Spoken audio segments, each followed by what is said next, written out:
Good afternoon student. Last lecture में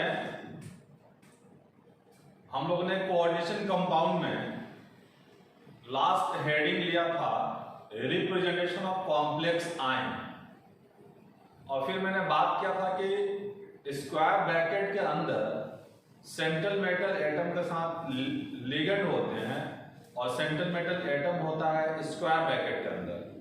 and square bracket के अंदर वाले एरिया को हम लोग कोऑर्डिनेशन स्फीयर बोलते हैं एंड आउटसाइड एरिया को हम लोग आयनाइजेशन स्फीयर बोलते हैं। तो एक बार और हम लोग लास्ट लेक्चर को थोड़ा सा एक बार ब्रीफ में रिपीट करते हैं, उसके बाद हम लोग आगे बढ़ते हैं।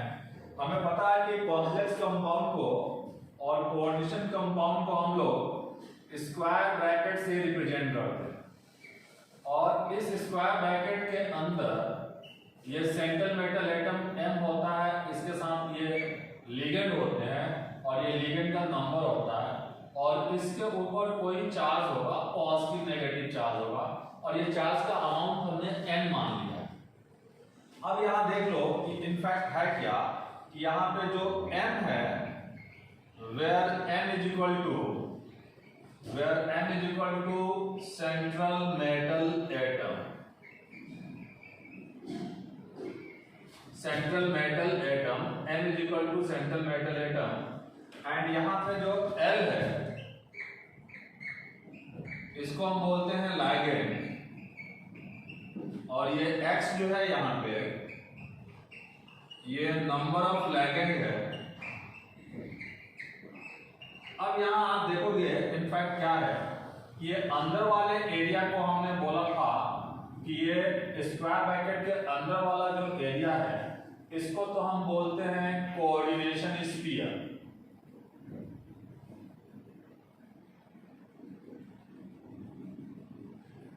कोऑर्डिनेशन स्फीयर बोलते हैं अंदर वाले एरिया, और इस बाहर वाले एरिया को हम लोग आयनाइजेशन स्फीयर बोलते हैं।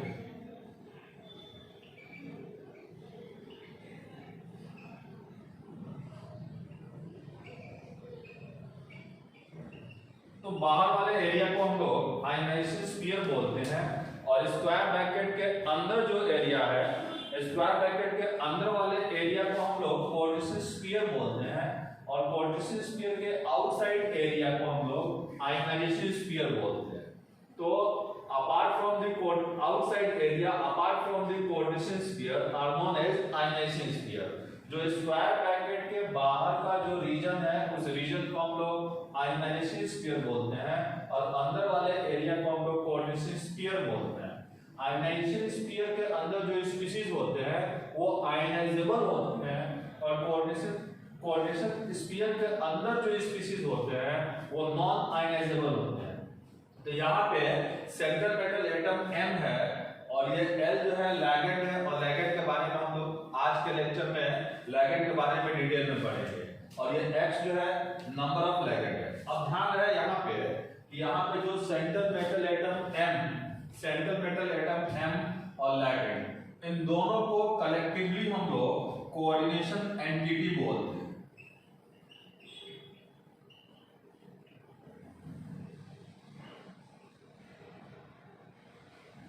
जो स्क्वायर ब्रैकेट के अंदर इनफैक्ट मेटल है और लिगेंड है, और उस लिगेंड का नंबर है। तो कोऑर्डिनेशन एंटिटी का मतलब होता है the chemical species. Coordination entity का मतलब होता है the chemical species present inside the coordination sphere is known as coordination entity. तो जो केमिकल स्पीशीज स्क्वायर ब्रैकेट के अंदर होते हैं, जैसे कि मेटल और लिगेंड, इन दोनों को कलेक्टिवली हम लोग कोऑर्डिनेशन एंटिटी बोलते हैं, ठीक है। और बाहर वाले एरिया को आयनाइजेशन स्फीयर बोलते हैं, अंदर वाले एरिया को कोऑर्डिनेशन स्फीयर बोलते हैं। एंड कोऑर्डिनेशन एंटिटी बोलते हैं कि जो स्पीशीज कोऑर्डिनेशन स्फीयर के अंदर होते हैं उन सारे स्पीशीज को कलेक्टिवली हम लोग कोऑर्डिनेशन एंटिटी बोलते हैं। तो कोऑर्डिनेशन एंटिटी का मतलब है the chemical species present inside the coordination sphere are known as coordination entity। कहीं कहीं कुछ बेसिक टर्म्स और भी हम लोग को यहाँ पे मिलते हैं, मैं आगे लिगेंड की बात करूंगा। अगर किसी कॉम्प्लेक्स कंपाउंड के अंदर यदि सारे लिगेंड या सारे लिगेंड एक तरह के हो, जैसे कि मैंने निकल का कॉम्प्लेक्स लिया NiCO4 या मैंने एक निकल का एक आयरन का कॉम्प्लेक्स लिया FeCO5 ले लिया, ये मैंने कॉम्प्लेक्स लिया। तो आप यहाँ पे क्या देख रहे हो कि यहाँ पे जो कार्बोनिल है ये कार्बोनिल लिगेंड की तरह काम कर रहा और यहाँ भी कार्बोनिल जो है लिगेंड की तरह काम कर रहा। तो वैसे कॉम्प्लेक्सेस जहाँ पे सारे लिगेंड एक तरह के होंगे तो वैसे कॉम्प्लेक्सेस को हम लोग होमोलेप्टिक कॉम्प्लेक्सेस बोलते हैं। वे कॉम्प्लेक्सेस जिसमें लिगेंड एक ही तरह के होंगे वैसे कॉम्प्लेक्सेस को हम लोग होमोलेप्टिक कॉम्प्लेक्सेस बोलते हैं। तो NiCO4 FeCO5 में यहाँ पे 5 कार्बोनिल है और ये सारे के सारे कार्बोनिल एक तरह का लिगेंड है, यहाँ भी सारे के सारे कार्बोनिल एक तरह के लिगेंड है। तो ऐसे कॉम्प्लेक्सेस को हम लोग होमोलेप्टिक कॉम्प्लेक्सेस बोलते हैं। लेकिन जब किसी कॉम्प्लेक्स कंपाउंड के अंदर लिगेंड का type more than one type of ligand हो तो वैसे कॉम्प्लेक्सेस को हम लोग हेटेरोलेप्टिक कॉम्प्लेक्सेस बोलते हैं। यहाँ पे कार्बोनिल लिगेंड है, टोटल 4 कार्बोनिल है और टोटल 4 कार्बोनिल है, एक ही तरह का यहाँ पे लिगेंड है, यहाँ भी एक ही तरह का लिगेंड है। तो ऐसे कॉम्प्लेक्सेस को हम लोग होमोलेप्टिक कॉम्प्लेक्सेस बोलते हैं। तो वैसे कॉम्प्लेक्सेस जिसमें लिगेंड एक ही टाइप के हो वैसे कॉम्प्लेक्सेस को हम लोग होमोलेप्टिक कॉम्प्लेक्सेस बोलते हैं। लेकिन वे कॉम्प्लेक्सेस जहाँ पे लिगेंड का टाइप डिफरेंट हो, जैसे कि फॉर एग्जांपल कि मैंने ये कॉम्प्लेक्स लिया CuSO4 NH3 होल 5 और यहाँ पे मान लो मैंने बाहर Br ले लिया, या मैंने एक कॉम्प्लेक्स ले लिया कि मेरे पास ये है कि ये मेरे पास है Na2 और ये FeCl होल 4 है, या मैंने ये ले लिया कि मेरे पास NH3 होल 2 है। कुछ इस तरह का कॉम्प्लेक्स हमारे पास। तो यहाँ पे आप देखोगे NH3 पे चार्ज 0 है, 4Cl पे चार्ज -4 हो जाएगा, 2 सोडियम पे चार्ज +2 हो जाएगा और आयरन पे चार्ज निकालेंगे तो ये +2 आएगा। और यहाँ पे ये सेंट्रल मेटल एटम M है और ये साइनाइडो लिगेंड है और यहाँ पे NH3 भी लिगेंड है। तो यहाँ पे 2 तरह का लिगेंड है, साइनाइडो है और ये अमाइन है। यहाँ भी 2 तरह का लिगेंड है, ये सल्फेटो है और अमाइन है। तो इन कॉम्प्लेक्सेस में मैं ये देख रहा हूँ कि मोर than one type of ligand है। तो इन कॉम्प्लेक्सेस को हम लोग होमोलेप्टिक ना बोल के हेटेरोलेप्टिक बोलेंगे। तो ऐसे कॉम्प्लेक्सेस को हम लोग हेटेरोलेप्टिक कॉम्प्लेक्सेस बोलेंगे। हेटेरोलेप्टिक कॉम्प्लेक्स बोलेंगे और हेटेरोलेप्टिक कॉम्प्लेक्सेस बोलेंगे। तो मैंने कुछ बेसिक बातें दोबारा रिपीट किया लास्ट लेक्चर वाला कि भाई कॉम्प्लेक्स कंपाउंड को हम लोग स्क्वायर ब्रैकेट से रिप्रेजेंट करते हैं। स्क्वायर ब्रैकेट के अंदर वाले एरिया को कोऑर्डिनेशन स्फीयर बोलते हैं और अंदर जो होगा स्क्वायर ब्रैकेट के वो नॉन आयनाइजेबल होता है जनरली, और स्क्वायर ब्रैकेट के आउटसाइड एरिया को हम लोग आयनाइजेशन स्फीयर बोलते हैं और जनरली जो आयनाइजेशन स्फीयर में होते हैं वो आयनाइजेबल होते हैं। यहाँ पे M जो होता है सेंट्रल मेटल एटम होता है और ये L जो होता है लिगेंड होता है, लुईस बेस होता है, लोन पेयर डोनर होता है। ये L जो होता है मेटल के वैकेंट ऑर्बिटल में अपना लोन पेयर डोनेट करता है और ऐसे स्पीशीज को हम लिगेंड बोलते हैं, ठीक है। और यहाँ पे X जो है नंबर ऑफ लिगेंड है और यहाँ पे M और X M plus L plus X मतलब ये मेटल और लिगेंड कलेक्टिवली करने का मतलब स्क्वायर ब्रैकेट के अंदर जो स्पीशीज प्रेजेंट है उन स्पीशीज को हम लोग कोऑर्डिनेशन एंटिटी बोलते हैं। ये कुछ बेसिक चीजें आपको एनसीईआरटी में डिफाइन करने के लिए पूछा जाता है कि what is coordination entity, what is ligand, इस तरह की बात किया जाएगा। What is homoleptic complex, what is heteroleptic complex, ऐसी बातें आपसे पूछा जाएगा। तो कोऑर्डिनेशन एंटिटी का मतलब होता है कि स्क्वायर ब्रैकेट के अंदर जो भी स्पीशीज है उनको एक साथ कोऑर्डिनेशन एंटिटी बोलते हैं। तो मैं यहाँ बोल सकता हूँ the chemical species present inside the coordination sphere is called as coordination entity. और कोऑर्डिनेशन एंटिटी में हो सकता है मेटल और लिगेंड और उसका नंबर हो सकता है, और और वैसे कॉम्प्लेक्सेस जहां पे सारे लिगेंड एक जैसे हो, लाइक NiCO4 FeCO5, वैसे कॉम्प्लेक्सेस को हम लोग होमोलेप्टिक कॉम्प्लेक्सेस बोलते हैं। और वे कॉम्प्लेक्सेस जिसमें लिगेंड का नंबर, लिगेंड का टाइप या लिगेंड का टाइप यदि मोर than one type of ligand होंगे तो वैसे कॉम्प्लेक्सेस को हम लोग हेटेरोलेप्टिक कॉम्प्लेक्सेस बोलते हैं। लाइक यहाँ पे मैंने दिया कोबाल्ट का कॉम्प्लेक्स COSO4 NH3O5, तो यहाँ अमाइन एक लिगेंड है, सल्फेटो एक लिगेंड है। यहाँ भी आप देख लो कि साइनाइडो एक लिगेंड है और अमाइन एक लिगेंड है। तो वे कॉम्प्लेक्सेस जहाँ पे सारे लिगेंड एक जैसे होंगे उनको होमोलेप्टिक कॉम्प्लेक्सेस बोलेंगे, और जहाँ पे सारे लिगेंड एक जैसे नहीं होंगे वैसे कॉम्प्लेक्सेस को हम लोग हेटेरोलेप्टिक कॉम्प्लेक्सेस बोलेंगे। तो आज के लेक्चर में हम लोग स्टार्ट करेंगे यहाँ पे लिगेंड से। तो हम बात करेंगे पहले लिगेंड की, फिर हम लिगेंड की क्लासिफिकेशन की बात करेंगे। जैसा कि मैं पहले भी बता चुका हूं कि सारे के सारे लिगेंड जो होते हैं उनमें लोन पेयर डोनेट करने की टेंडेंसी एटलीस्ट तो होता ही होता है। तो लिगेंड जो होते हैं वो लुईस बेस की तरह होते हैं, और लिगेंड जो होंगे one or more than one lone pair donor हो सकते हैं, ठीक है ना। One or more than one lone pair donor हो सकते हैं। और लिगेंड जो होता है सेंट्रल मेटल एटम के वैकेंट ऑर्बिटल में इलेक्ट्रॉन पेयर डोनेट करता है कोऑर्डिनेट बॉन्ड के थ्रू। अब लिगेंड का क्लासिफिकेशन जो होगा ये हम तीन तरीके से लेते हैं, on the basis of charge, ये तो एक पहला क्लासिफिकेशन होता है, एंड दूसरा क्लासिफिकेशन जो होता है on the basis of number of donor atoms, and तीसरा क्लासिफिकेशन जो होता है on the basis of electron pair donating and accepting property. Electron pair donating and accepting property के बेसिस पे भी हम लिगेंड को क्लासिफाई करते हैं। तो ligands are classified on three basis. First जो होगा on the basis of charge, and second जो होता है on the basis of number of donor atoms, and third हम लोग बात करते हैं on the basis of electron pair donating and accepting property.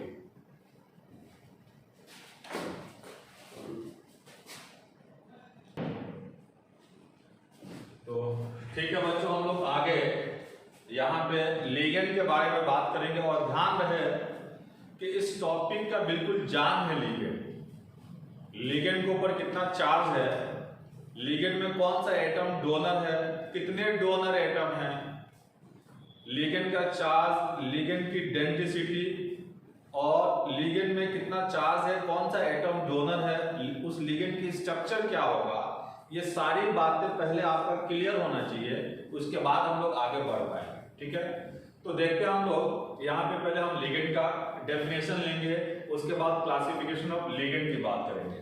तो देखो लिगेंड को हम डिफाइन कैसे करते हैं कि ligands are the chemical species, ligands are the chemical species which can donate one or more than one, which can donate one or more than one electron pair to the vacant orbital of central metal atom through coordinate bond.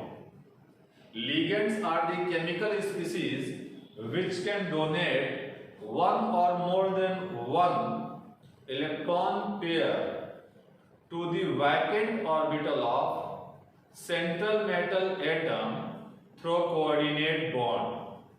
अब हम बात करेंगे यहाँ पे in fact classification of ligand की बात करेंगे। तो मैं आगे यहाँ पे हेडिंग देने वाला हूँ क्लासिफिकेशन ऑफ लिगेंड।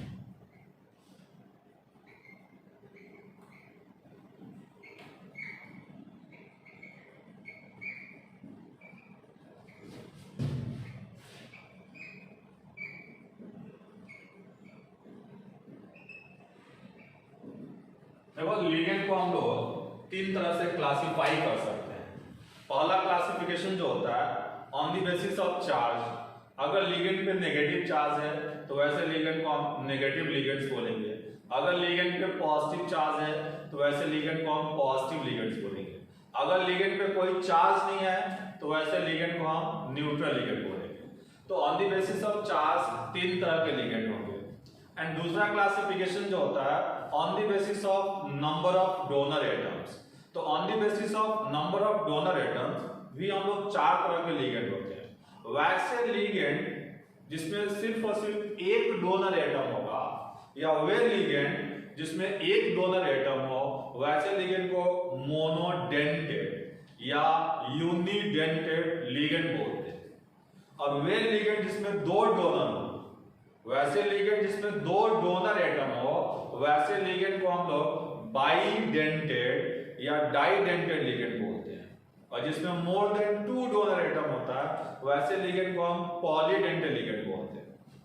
और वे लिगेंड जिसमें दो डिफरेंट डोनर एटम है, but at the time of coordination उनमें से कोई एक ही एटम डोनेशन में इन्वॉल्व हो पाए, तो वैसे लिगेंड को हम लोग एम्बिडेंटेड लिगेंड बोलते हैं। हम एक एक करके सारे एग्जांपल्स लेंगे और आगे की ओर बढ़ेंगे।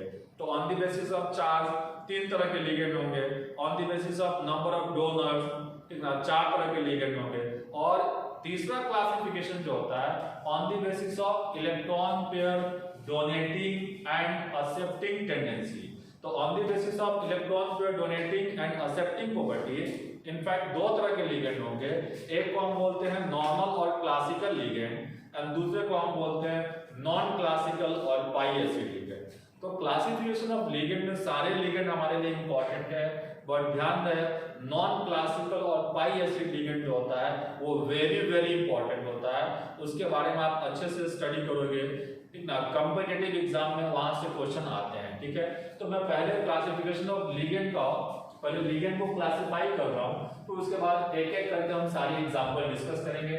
तो फर्स्ट ऑफ ऑल यहां पर आप हेडिंग करेंगे classification of ligands, and classification of ligands में मैं फर्स्ट बात करूंगा on the basis of charge.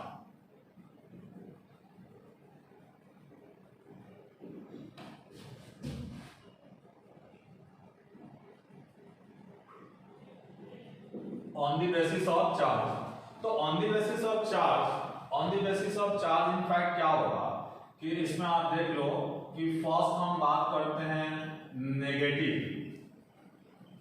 First हम बात करते हैं नेगेटिव लिगेंड्स, एंड दूसरा हम लेते हैं neutral ligands, neutral ligands, and तीसरा हम यहां पे लेते हैं पॉजिटिव लिगेंड्स, पॉजिटिव लिगेंड्स। तो on the basis of charge 3 तरह के लिगेंड होंगे, negative ligands, neutral ligands and positive ligands. Way ligands जिसपे चार्ज नेगेटिव होगा, वैसे लिगेंड्स को हम नेगेटिव लिगेंड्स बोलते हैं। मतलब ligands having negative charge are named as negative ligands, and ligands having no charge are named as neutral ligands, and ligands having positive charge are named as positive ligands. अब हम आगे बात करेंगे second classification की। तो second classification में मैं यहां लेने वाला हूं on the basis of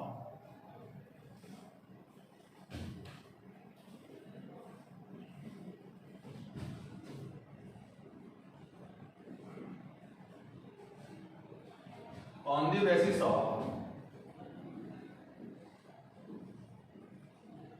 number of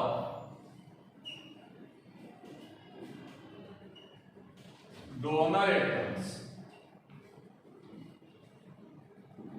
on the basis of number of donor atoms, on the basis of number of donor atoms में 4 तरह के लिगेंड होंगे, जिसमें से फर्स्ट हम बोलते हैं monodentate, monodentate ligands, and second हम लेते हैं यहां पे bidentate,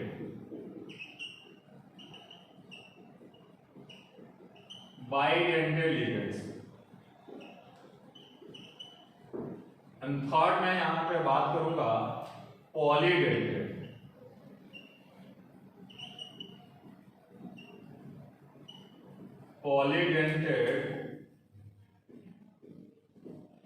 polydentate ligands, and fourth यहां पे हम लेंगे ambidentate.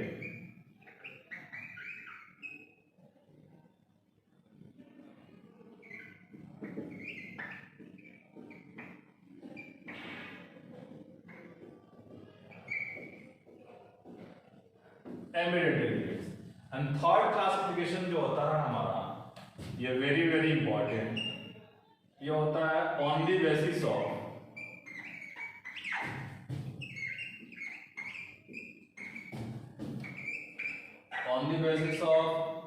Electron pair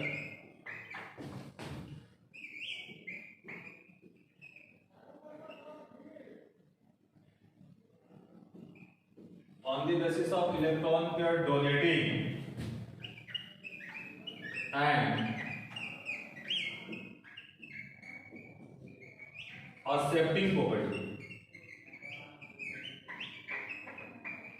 on the basis of electron pair donating and accepting property में फर्स्ट जो लेंगे हम लोग वो होगा नॉर्मल और क्लासिकल, नॉर्मल और क्लासिकल लिगेंड्स, नॉर्मल और क्लासिकल लिगेंड्स होंगे। और सेकंड जो होगा हमारा, सेकंड जो होगा in fact on the basis of electron pair donating and accepting property में जो सेकंड लिगेंड होगा वो होगा हमारा नॉन क्लासिकल, नॉन क्लासिकल और पाई एसिड लिगेंड्स। मैं डिटेल में एक एक करके डिस्कस करूंगा, लेकिन पहले थोड़ा सा मैं आइडिया दे देता हूं कि हम लिगेंड को तीन तरीके से क्लासिफाई कर सकते हैं, ठीक है। और लिगेंड हम बोलते किसको है, ligands are the chemical species which can donate one or more than one electron pair to the vacant orbital of central metal atom through coordinate bond. And ligands are classified on three bases. First one is on the basis of charge, and on the basis of charge के basis पे तीन तरह के ligand होंगे, negative ligands, neutral ligands and positive ligands. And on the basis of number of donor atoms चार तरह के ligand होंगे, मोनोडेंटेड, बाइडेंटेड, पॉलीडेंटेड, एम्बीडेंटेड। तो मोनोडेंटेड आप उसको बोलोगे, उन लिगेंड को मोनोडेंटेड बोलोगे जो सिर्फ और सिर्फ वन डोनर एटम हो, जहां पे सिर्फ और सिर्फ एक डोनर एटम होगा। वैसे लिगेंड जिसमें सिर्फ और सिर्फ एक डोनर एटम होगा, वैसे लिगेंड को हम मोनोडेंटेड बोलते हैं। और वे लिगेंड जिसमें दो डोनर एटम होंगे उसको हम बाइडेंटेड या डाइडेंटेड बोलते हैं। और वे लिगेंड जिसमें more than two donor atom होंगे, वैसे लिगेंड को हम लोग पॉलीडेंटेड लिगेंड बोलते हैं। और वे लिगेंड जिसमें दो डिफरेंट डोनर एटम हो, लेकिन at the time of coordination उन दोनों में से कोई एक डोनेट कर सकता हो, तो वैसे लिगेंड को हम लोग एम्बीडेंटेड लिगेंड बोलते हैं। वैसे लिगेंड को हम लोग एम्बीडेंटेड लिगेंड बोलते हैं। अब हम आते हैं तीसरा जो कि हमारा एक इंपॉर्टेंट क्लासिफिकेशन होगा, इसको हम काफी डिटेल में बात करेंगे आगे।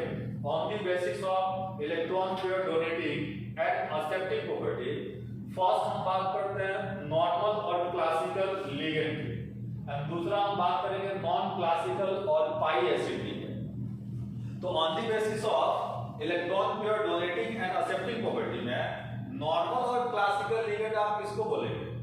नॉर्मल और क्लासिकल लिगेंड आप उसको बोलोगे जो लिगेंड सिर्फ और सिर्फ सेंट्रल मेटल एटम को लोन पेयर डोनेट कर सकता हो, वैसे लिगेंड को नॉर्मल और क्लासिकल लिगेंड बोलते हैं। लेकिन ध्यान रखें, आप लोगों ने केमिकल बॉन्डिंग में पढ़ा होगा बैक बॉन्डिंग।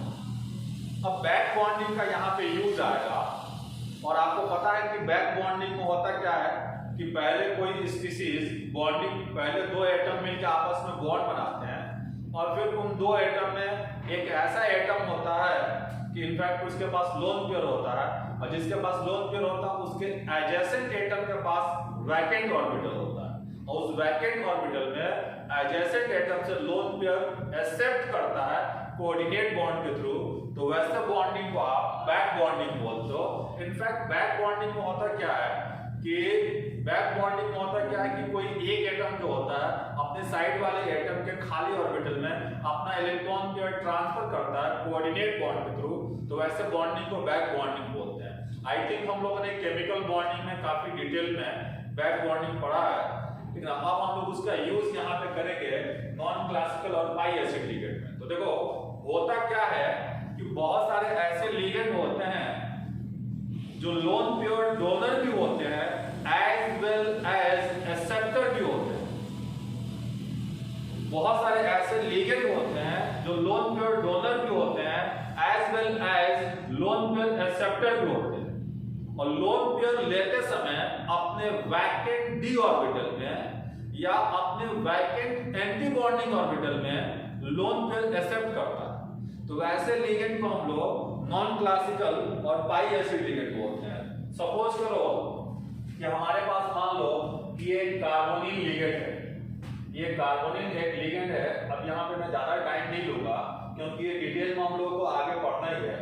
ये कार्बोनिल लिगेंड है, इसका बॉन्ड ऑर्डर जो होता है इनफैक्ट 3 होता है। तो अब ये कार्बोनिल जो होगा यहाँ से अपना लोन पेयर डोनेट करेगा मेटल के खाली ऑर्बिटल में, और ये लोन पेयर डोनर जो बना, ये लोन पेयर डोनेशन हुआ वो सिग्मा बॉन्ड के थ्रू। और आपको पता है कि ये कार्बन मोनोऑक्साइड का एंटी बॉन्डिंग ऑर्बिटल वैकेंट होता है।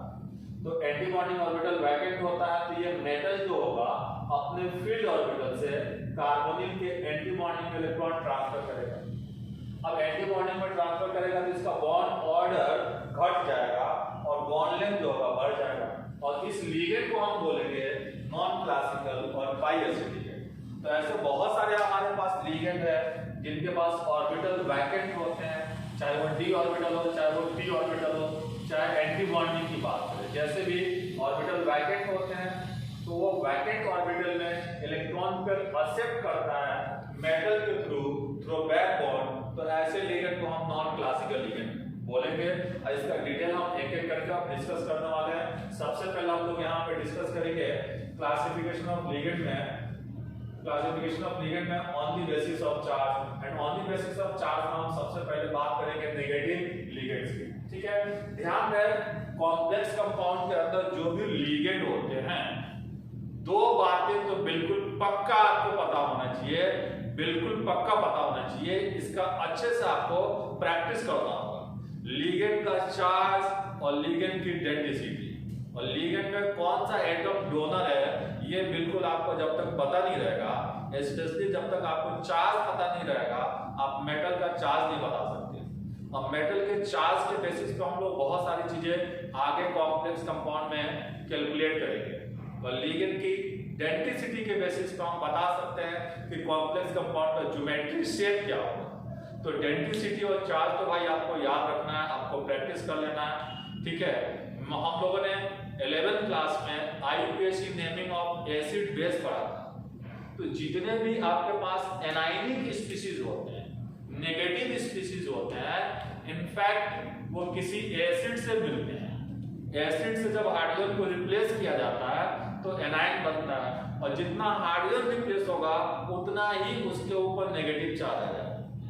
ठीक है, कॉम्प्लेक्स कंपाउंड के अंदर जो नेगेटिव लिगेंड लिखे होंगे वो आपको न्यूट्रल फॉर्म में दे रखा होगा, आपको समझना होगा कि कितना चार्ज है इसके ऊपर। ठीक है, तो चार्ज जो आता है नेगेटिव लिगेंड में वो बेसिकली हाइड्रोजन के रिप्लेसमेंट से वो चार्ज आता है। ठीक है, तो कैसे चार्ज आएगा नेगेटिव चार्ज, हम लोग एक एक करके बात करने वाले हैं। यहाँ पे सबसे पहले मैं यहाँ डिस्कस करूंगा क्लासिफिकेशन ऑफ लिगेंड में on the basis of charge, और on the basis of charge में मैं सबसे पहले बात करूंगा नेगेटिव लिगेंड्स की।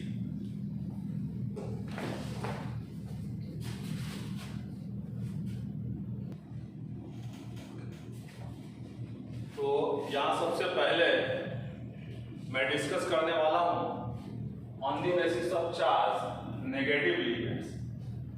ठीक है, तो नेगेटिव लिगेंड्स आप किसको बोलोगे? When the ligands having negative charge are named as negative ligands. When the ligands having negative charge are named as negative ligands. अब देखो नेगेटिव लिगेंड्स में हम पहले नेमिंग कैसे करेंगे, नेगेटिव लिगेंड्स का नेमिंग कैसे करेंगे, नेगेटिव लिगेंड्स का हम नेमिंग कैसे करेंगे। जैसे कि हम लोगों ने IUPAC नेमिंग ऑफ एनायन पढ़ा होगा, तो IUPAC नेमिंग ऑफ एनायन में हमने क्या सीखा है,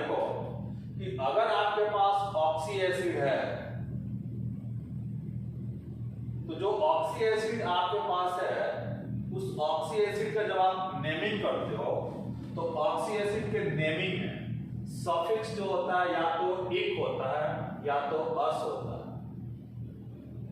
ऑक्सी एसिड के नेमिंग में सफिक्स जो होता है या तो इक होता है या तो अस होता है, ठीक है। अब इस इक एसिड से आप एनायन बनाओ या इस अस एसिड से एनायन बनाओ। तो एनायन बनाते समय हमें पता है कि इक को हटा के हम वहां पे एट पुट कर देते हैं और अस को हटा के हम लोग आइड पुट कर देते हैं। ये तो मैं ऑक्सी एसिड की बात कर रहा हूं। यदि आपके पास हाइड्रा एसिड है तो हाइड्रा एसिड से जो आप एनायन बनाते हो, उस एनायन का सफिक्स आइड होगा। जो हाइड्रा एसिड से आप एनायन बनाते हैं उस एनायन का सफिक्स IDE होता है और ऑक्सी एसिड का जो एनायन बनता है उसका सफिक्स एक होता है या तो आइड होता है। मतलब यह है कि केमिस्ट्री में जितने भी एनायन हैं, उनका पॉसिबल सफिक्स क्या हो सकता है, या तो एट या तो आई या तो IDE आइड हो सकता है। ये तीन सफिक्सेस पॉसिबल है। ये मैं बात कर रहा हूं एनायन की। अब इस एनायन को एज ए लिगेंड लिया जाए, इन एनायन को एज ए लिगेंड लिया जाए तो क्या हो जाएगा, ये E लेटर रिप्लेस हो जाएगा, replace E by O। E को हम लोग O में रिप्लेस कर देंगे।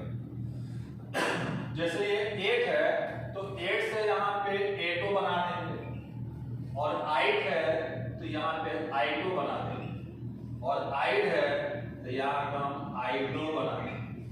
और ये जो है एज पर IUPAC रिकमेंडेशन 2006 के अकॉर्डिंग, ये न्यू कन्वेंशन है एज पर IUPAC रिकमेंडेशन 2006।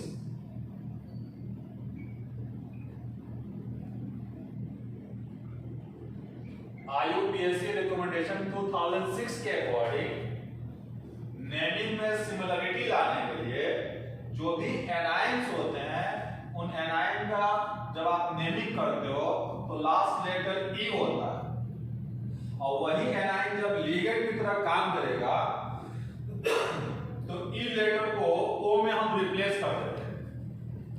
जैसे फॉर एग्जांपल मैं यहाँ पे कुछ एग्जांपल लेने वाला हूँ।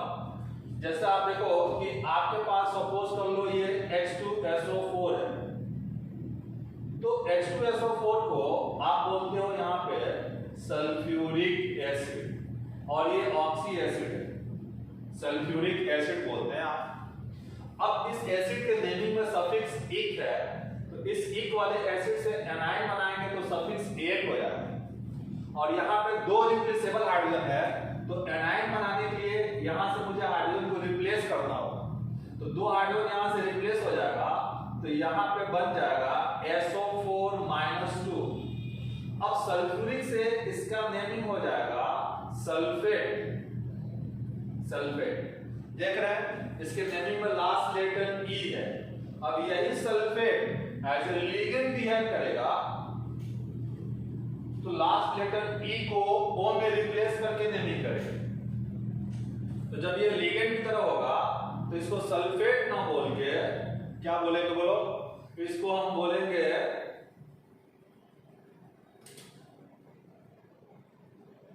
सल्फेटो, इसको हम सल्फेटो बोलेंगे। जैसे ये हमारे पास है H2SO3 और H2SO3 को हम लोग सल्फ्यूरस एसिड बोलते हैं। अब यहाँ पे दो हाइड्रोजन है, दोनों हाइड्रोजन को रिप्लेस कर देंगे तो ये मुझे SO3-2 मिलेगा। बट ध्यान रहे कॉम्प्लेक्स कंपाउंड के अंदर इस तरीके से नहीं लिखा होगा, SO4 -2 या SO3 -2, ऐसे ये माइनस चार्ज मेंशन नहीं होता। ये आपको खुद समझना होगा कि माइनस चार्ज है, ये न्यूट्रल नहीं है। और यहाँ पे इसके नेमिंग में सफिक्स अस आ रहा, तो सफिक्स अस को हम लोग रिप्लेस कर देंगे आइट में जब एनाइन का नेमिंग करेंगे। तो इसको अब सल्फ्यूरस से जब एनाइन बनाया SO3 -2, तो सल्फ्यूरस से ये हो जाएगा सल्फाइट, सल्फाइट हो जाएगा। और जब ये लिगेंड की तरह काम करेगा, जब ये लिगेंड की तरह काम करेगा, तो सल्फाइट ना बोल के हम सल्फाइटो बोलेंगे, सल्फाइट ना बोल के हम सल्फाइटो बोलेंगे। ये तो मेरा ऑक्सी एसिड का बात हो गया।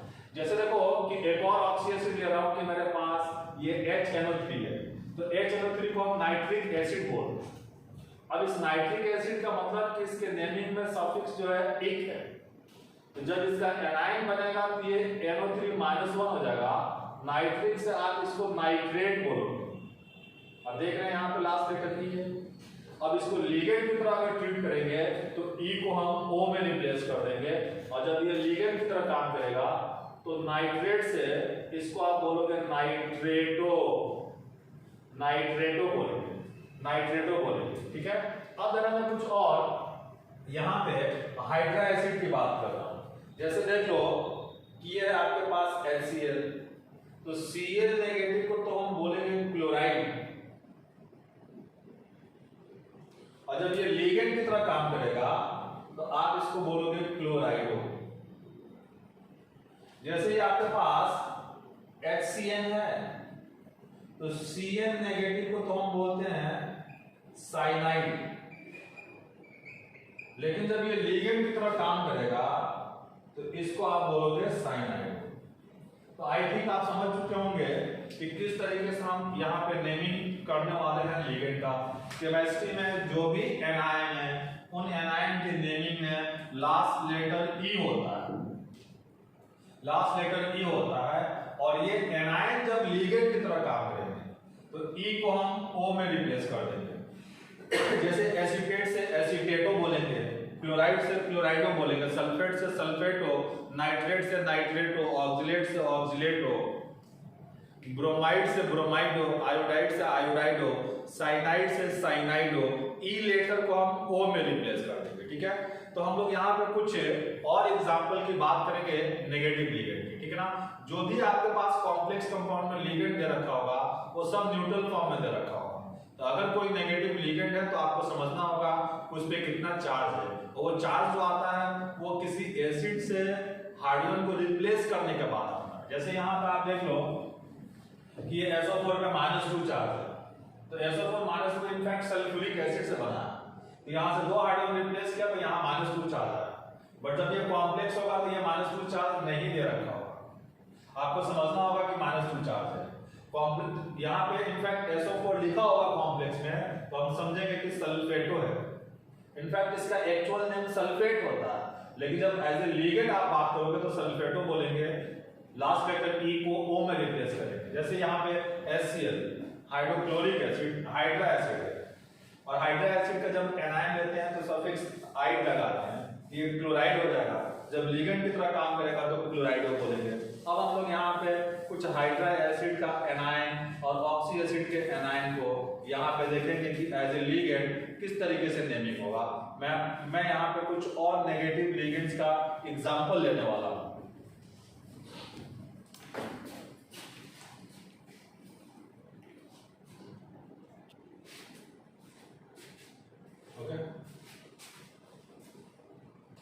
यहाँ पे मैं कुछ नेगेटिव लिगेंड का नेमिंग कर रहा हूँ।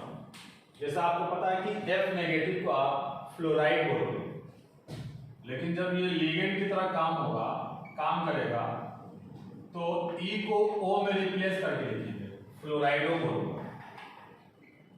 इसको मैं क्लोराइडो बोलूंगा, Br नेगेटिव को ब्रोमाइडो, एंड I नेगेटिव को आयोडाइडो बोलेंगे। इनफैक्ट हाइड्रा एसिड का जो लास्ट लेटर, हाइड्रा एसिड का जो एनायन है जिसका लास्ट लेटर आइड है, इस आइड को ओल्ड कन्वेंशन में ओ में रिप्लेस करते हैं। जैसे ये आयोडाइड है, जैसे ये आयोडाइड है तो इस आयोडाइड को आप सिंपली आइडो भी बोल सकते हो। पूरा का पूरा ये आइड लेटर को ओ में रिप्लेस कर देते हैं, बट ये ओल्ड कन्वेंशन है। But according to IUPAC recommendation 2006 हम सिर्फ ई लेटर को ओ में रिप्लेस करते हैं। तो दोनों नेमिंग पॉसिबल है, या तो पूरा आइड को ओ में रिप्लेस कर दो या सिर्फ ई को ओ में रिप्लेस कर दो। ये सिर्फ और सिर्फ हाइड्रा एसिड के केस में ऐसा होगा। जैसे ये ब्रोमाइड है तो ब्रोमाइड से इसको मैं लिख रहा हूं ब्रोमाइडो, और भी इसको लिखा जा सकता है ब्रोमो। ये ब्रोमो ओल्ड कन्वेंशन नेमिंग है और ब्रोमाइडो ये न्यू कन्वेंशन है अकॉर्डिंग टू IUPAC रिकमेंडेशन 2006। ये क्लोराइड है, इसको क्लोराइडो बोल रहा हूं। ये F नेगेटिव फ्लोराइड है, इसको फ्लोराइडो बोल रहा हूं। और भी इसको आप बोल सकते हो फ्लोरो बोल सकते हैं इसको, और भी आप बोल सकते हो क्लोरो। जैसे यहाँ देखो ये NH2 नेगेटिव, इसका एक्चुअल नेमिंग तो होता है अमाइड, लेकिन जब ये लीगेंड की तरह काम करेगा तो इसको अमाइड हो। इसका एक्चुअल नेमिंग होता है इमाइड, लेकिन जब ये लीगेंड की तरह काम करेगा तो इसको इमाइड हो। इसका एक्चुअल नेमिंग होता है नाइट्राइड, लेकिन जब ये लीगेंड की तरह काम करेगा तो इसको हम नाइट्राइडो बोलेंगे। लेकिन आप देखो ये H नेगेटिव को हाइड्राइड बोलते हैं, लेकिन जब ये लीगेंड की तरह काम करेगा तो हाइड्राइड हो। इसको हाइड्रोक्साइड बोलते हैं, बट ये लीगेंड की तरह काम करेगा तो इसको हम हाइड्रोक्साइडो बोलते हैं। NO3 नेगेटिव को आप नाइट्रेट बोलते हैं, लेकिन जब ये लीगेंड की तरह काम करेगा तो यहाँ पे आप इसको नाइट्रेटो बोलोगे। इसको हम नाइट्राइट बोलते हैं, आगे बात करेंगे डोनर एटम की। एक्चुअल नेमिंग नाइट्राइट है, लेकिन जब ये लीगेंड की तरह काम करेगा तो इसको हम नाइट्राइटो बोलेंगे। ये सल्फेट है, लीगेंड की तरह काम करेगा सल्फेटो। सल्फाइड से ये सल्फाइटो कहलाएगा, सल्फाइटो।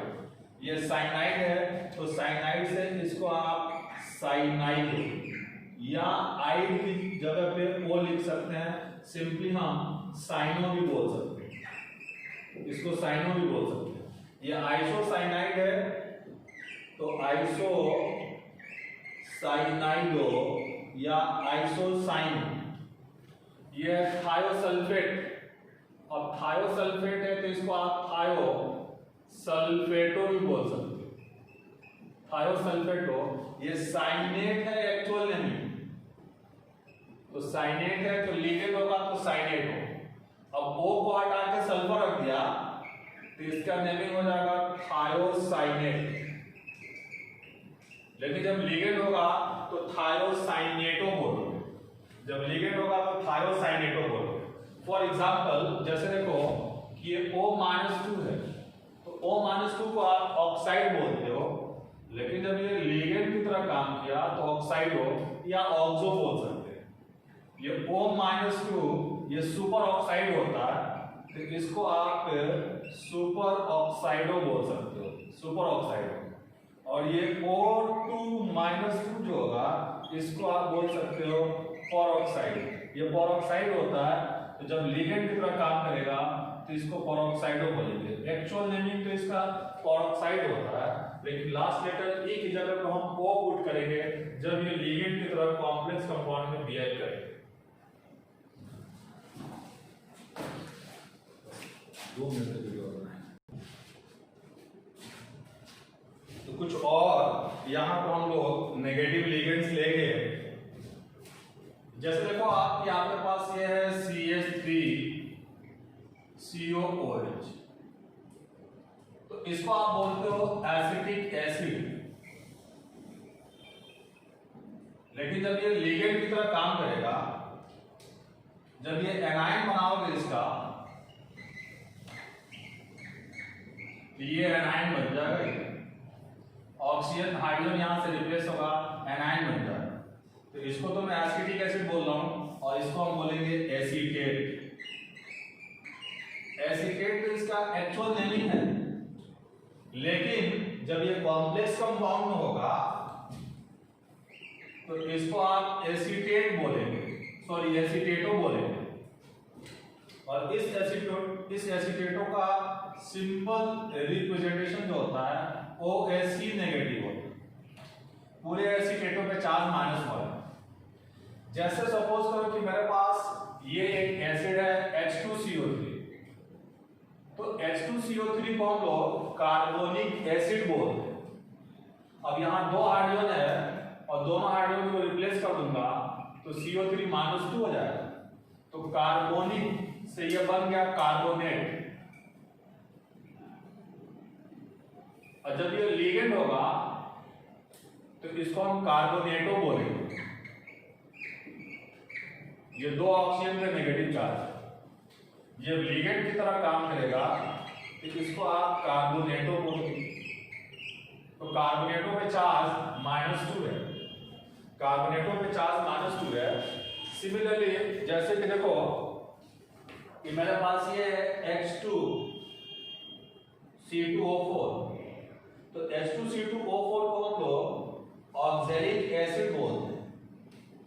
और यहाँ 2 रिप्लेसेबल हाइड्रोजन है और दोनों हाइड्रोजन को हटा दिया जाए, 2 रिप्लेसेबल हाइड्रोजन है और दोनों हाइड्रोजन को हटा दिया जाए, रिप्लेस कर दिया जाए, तो यहाँ बन जाएगा C2O4-2।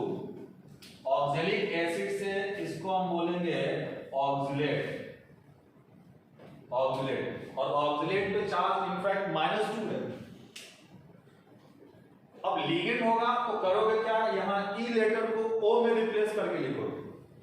जब ये कॉम्प्लेक्स कंपाउंड में लिगेंड की तरह बिहेव करेगा तो ई लेटर को O में रिप्लेस करके लिखोगे आप। जैसे कि है आपके पास C2O4-2 और इसका शॉर्ट रिप्रेजेंटेशन जो होता है ये OX-2 होता है। अब कॉम्प्लेक्स कंपाउंड के अंदर जब ये लिगेंड प्रेजेंट होगा तो ये -2 चार्ज मेंशन नहीं रहेगा, ये -2 चार्ज मेंशन नहीं रहेगा। आपको पता करना होगा कि चार्ज -2, तो charge, density, number of donor atoms, ये सारी बातें क्लियर होगा तब जाके आगे इस टॉपिक में आप कंफर्टेबल फील करोगे मेटल का चार्ज निकालने में, मेटल का कोऑर्डिनेशन नंबर निकालने में।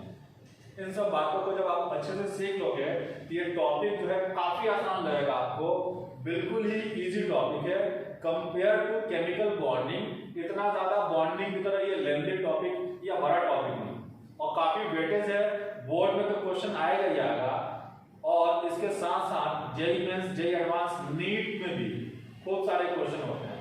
कम से कम 3 क्वेश्चन तो पूरे से पूरे स्थिति में 3 क्वेश्चन होते हैं और 3 से ज्यादा क्वेश्चन भी रहता है। ठीक है, तो चार्ज और डेंसिटी आप बिल्कुल अच्छे से पढ़ के रखोगे। मैं सारी बातें बताऊंगा आपको, पहले लिगेंड के बारे में, उसके बाद हम लोग कॉम्प्लेक्स कंपाउंड के कॉन्सेप्ट के बारे में बात करेंगे। तो यहाँ पे ऑक्सीलेटो है, ठीक है, और ऑक्सीलेटो का लास्ट लेटर ई है। जब ये लिगेंड की तरह काम करेगा तो हम इसको ऑक्सीलेटो बोलेंगे। ये कार्बन है, ये कार्बन है, ये O नेगेटिव है, ये O नेगेटिव है, ये डबल बॉन्ड है और ये डबल बॉन्ड है। अब मान लो कि यहाँ कोई मेटल M है तो ये O नेगेटिव डोनर होगा और ये O नेगेटिव डोनर होगा। मतलब इस लिगेंड में 2 डोनर एटम है और ये बाइडेंटेड की तरह काम करेगा। मैं आगे बात करूंगा कि बाइडेंटेड और डाइडेंटेड होते क्या है, कब बाइडेंटेड होगा, कब बाइडेंटेड नहीं होगा, ठीक है, इसकी बात मैं आगे करूंगा। ये एक्चुअल नेमिंग ऑक्सीलेट है बट लिगेंड की तरह काम करेगा तो इसको आप ऑक्सीलेटो बोलोगे, इसको आप ऑक्सीलेटो बोलोगे, ठीक है ना।